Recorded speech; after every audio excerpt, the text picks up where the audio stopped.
నమస్కారం, NS news కి స్వాగతం. నా పేరు ఉషా. ముందుగా ముఖ్యాంశాలు. ఆంధ్రప్రదేశ్లోనే కాదు యావత్ దేశంలోని తెలుగు ప్రజల యువతకు స్ఫూర్తిదాయకుడు నారా లోకేష్ అని కొత్తపేట ఎమ్మెల్యే బండారు సత్యానందరావు అన్నారు.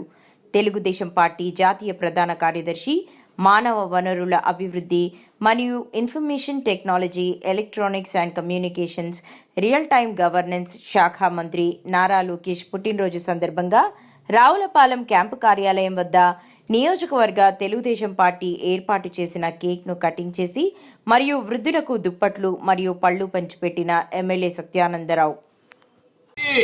82 నుంచి ఇప్పుడు 2024 దగ్గర 42 సంవత్సరాలు 43 సంవత్సరాలు పూర్తవుతూ ఉన్నాయి. మూడవ తరం, మొదటి తరం ఎన్టీ రామారావు గారు, రెండవ తరం నారా చంద్రబాబు నాయుడు గారు, మూడవ తరం రేపు నారా లోకేష్ బాబు గారు. వారి నాయకత్వం రేపు ఈ రాష్ట్రానికి అవసరమని సగౌరవంగా నేను తెలియజేస్తూ ఉన్నా. రేపు యువ నాయకత్వం భవిష్యత్తులో ఈ రాష్ట్రానికి ముందుకు తీసుకెళ్ళడం కోసం గతంలో మనం చూసాం. గత 5 ఏళ్ల పాలనలో కొత్త నాయకుడు అనుకున్నారు, ఒక్క ఛాన్స్ అన్నాడు. ఒక్క ఛాన్సే కదా, యువకుడే కదా, ఒక్క ఛాన్స్ ఇస్తే నేను బంగారం చేస్తానన్నాడు. ఆ ఒక్క ఛాన్సు మన నెత్తిన భస్మాసురాస్త్రంలా ఈ రాష్ట్రం ఏ విధంగా అడుగంటిపోయిందో, ఏ విధంగా చతికిలు పడిందో, ఏ విధంగా సర్వనాశనం అయిందో 5 సంవత్సరాలు మన కళ్ళారా చూసాం. కూడగట్టాడైనా పెద్ద ఎత్తున ఆనాడు స్వాతంత్రం కోసం పోరాడాడు, మన స్వేచ్ఛ కోసం పోరాడాడు, మన యువతకు నాణ్యమైన జీవిత విధానం కావాలని కోరుకున్నాడు. అటువంటి పోరాడుడు సుభాష్ చంద్రబోస్ గారు కూడా ఈ సందర్భంగా స్మరించుకుంటూ, లోకేష్ బాబు గారి జయంతి సందర్భంగా ఈ కార్యక్రమం పాల్పొందిన అందరికీ నా ధన్యవాదాలు తెలియజేసుకుంటూ అందరి దగ్గర సెలవు తీసుకుంటూ ఉన్నాను. లోకేష్ బాబు గారిని మనం రేపు భవిష్యత్తులో ఈ రాష్ట్రానికి ఒక దిక్సూచిలా మనం ఆయనకి ముందుకు నడిచేలా మనం తోడ్పాటు ఇవ్వాలి, మన అండదండలు అందివ్వాలి. ఈ రాష్ట్ర భవిష్యత్తు రేపు యువ నాయకుల చేతుల్లోనే ఉంది. దానికి యువతరం కదలాలి, యువతరం దానికి నాంది పలకాలని ఈ సందర్భంగా కోరుకుంటూ, వారి సందర్భంగా మన నాయకులు చక్కటి కార్యక్రమాలు ఏర్పాటు చేశారు. ఇక్కడ వస్త్రదానం,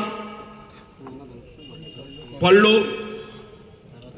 స్కూల్ పిల్లలకి ప్యాడ్డు, పెన్నులు, అందుల పాఠశాలలో భోజనాలు, ఇటువంటి చక్కటి కార్యక్రమాలు ఈ కేక్ కటింగ్ చేసుకున్నప్పుడు ఈ కార్యక్రమాలన్నీ కూడా మన వారు ఇక్కడ నిర్వహిస్తూ ఉన్నారు. చక్కడిగా మొన్న ఎన్టీఆర్ గారి వర్ధంతి సందర్భంగా మనం చేసుకున్నాం.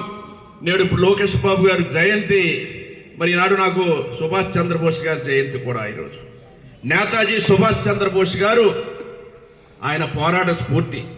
అంటే పోరాట యోధులు, ప్రజల కోసం ఆలోచించే నాయకులు మరి ఈ రోజున వస్తారేమో. ఆనాడు సుభాష్ చంద్రబోస్ గారు, ఈనాడు లోకేష్ బాబు గారు కూడా ఈనాడు ఈ రోజున ఆయన వారి కోవకు చెందినట్టుగా ఒక నాయకుడి గారి భవిష్యత్తులో తయారవుతారని నేను ఆశిస్తూ ఉన్నాను. సుభాష్ చంద్రబోస్ గారు మరి ఆనాడు స్వాతంత్రోద్యమ స్ఫూర్తి రగిల్చిన గొప్ప నాయకుడు. సుభాష్ చంద్రబోస్ గారు ఆనాడు ఆజాద్ హింద్ ఫౌజ్, నేషనల్ ఇండియన్ ఆర్మీని స్థాపించి అతివాద భావమైన ఆనాడున్న స్వాతంత్రోద్యమ పోరాటంలో తొలినాళ్లలో ఆ స్ఫూర్తిని రగిల్చి ప్రజల్లో బ్రిటిష్ ప్రభుత్వం మీద ఇంగ్లాండ్ వారిని తరిమి కొట్టేయాలనేది ప్రపంచవ్యాప్తంగా అనేక దేశాలను కూడగట్టి భారతదేశం తరపున పోరాడినటువంటి గొప్ప వ్యక్తి, పోరాట యోధుడు మన సుభాష్ చంద్రబోస్ గారు. జై హింద్ నినాదంతో ఆనాడైన ఈ దేశానికి ఆయన చేసిన పోరాటం స్ఫూర్తిగా మిగిలింది. ఆ స్ఫూర్తితోటే చాలామంది బ్రిటిష్ సైన్యంగా ఉన్న మన ఇండియన్ ఆర్మీ కూడా ఆనాడు తిరుగుబాటు చేసే పరిస్థితి ఆనాడు మన సుభాష్ చంద్రబోస్ గారు వల్ల ఆ బ్రిటిష్ సైన్యంలో ఉన్న ఇండియన్ ఆర్మీలో కూడా తిరుగుబాటు వచ్చిందంటే ఆయన ఏ విధమైన పోరాటం చేశారో అనేది మనం ఒకసారి గమనించాలని సందర్భంగా కోరుకుంటూ,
పద్నాలుగు 19 మధ్యకాలంలో పంచాయతీరాజ్ శాఖ మంత్రిగా, ఐటీ మంత్రిగా పంచాయతీరాజ్ శాఖే వన్నె తెచ్చేలా వేలాది కిలోమీటర్ల సిమెంట్ రోడ్లు, డ్రైన్లు, ఎల్ఈడి దీపాలు, ఇంటింటికి మరుగుదొడ్లు, శ్మశాన వాటికలు, పంచాయతీ బిల్డింగులు, అంగన్వాడీ బిల్డింగులు ఈ రాష్ట్రంలో పెద్ద ఎత్తున ఎన్ఆర్జిఎస్ ఫండ్స్ ట్యాగ్ ఆన్ చేసి రాష్ట్ర అభివృద్ధికి కొత్త మార్గాలు, కొత్త అభివృద్ధిని చూసినటువంటి యువ నాయకుడు లోకేష్ బాబుని సందర్భంగా మీకు తెలియజేసుకుంటూ ఉన్నాను.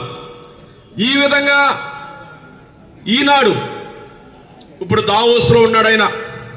ఈ రాష్ట్రం కోసం, ప్రజల కోసం పెట్టుబడులను ఆకర్షించాలి అని ఒక పక్క నారా చంద్రబాబు నాయుడు గారు, మరొక పక్క లోకేష్ బాబు గారు ప్రపంచంలో ఉన్నటువంటి గొప్ప గొప్ప పెట్టుబడిదారులు ఎక్కడున్నారు, వారు ఏ విధంగా ఈ రాష్ట్రంలో పెట్టుబడులు పెడతారు, ఏ పరిశ్రమలు, సంస్థలు ఈ రాష్ట్రానికి తీసుకురావచ్చు, తద్వారా అభివృద్ధి జరుగుతుంది, తద్వారా యువతీ యువకులకు ఉద్యోగాలు వస్తాయి, ఆ ప్రాంతం బాగుపడుతుంది అనే ఆలోచనతో నిర్విరామంగా ఈనాడు అక్కడ దావోస్లో, స్విట్జర్లాండ్లో ఉండి ఓ పక్క లోకేష్ బాబు పెద్ద పెద్ద ఎంఎన్సీస్, మల్టీనేషనల్ కంపెనీలు, ప్రపంచంలోనే పేరు తెచ్చుకునే దిగ్గజాలు, ఐటీ పరిశ్రమలు మన రాష్ట్రానికి తీసుకురావడం కోసం పాటుపడతా ఉన్నారు. ఈ రోజున పుట్టిన రోజును కూడా అక్కడ ఉండని ఈ సందర్భంగా నేను మీకు తెలియజేసుకుంటూ ఉన్నా. లోకేష్ బాబు 41వ పుట్టినరోజు ఈనాడు మనం నిర్వహించుకుంటూ ఉన్నాం. శ్రీ నారా లోకేష్ బాబు గారు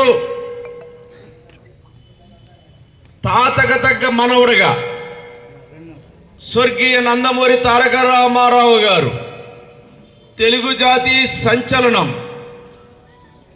ఆ తాతకు తగ్గ మనవుడిగా, తండ్రికి తగ్గ తనయుడిగా శ్రీ నారా చంద్రబాబు నాయుడు గారు ప్రపంచంలోనే తెలుగు వారిలో ఆత్మవిశ్వాసం నింపిన గొప్ప నాయకుడు.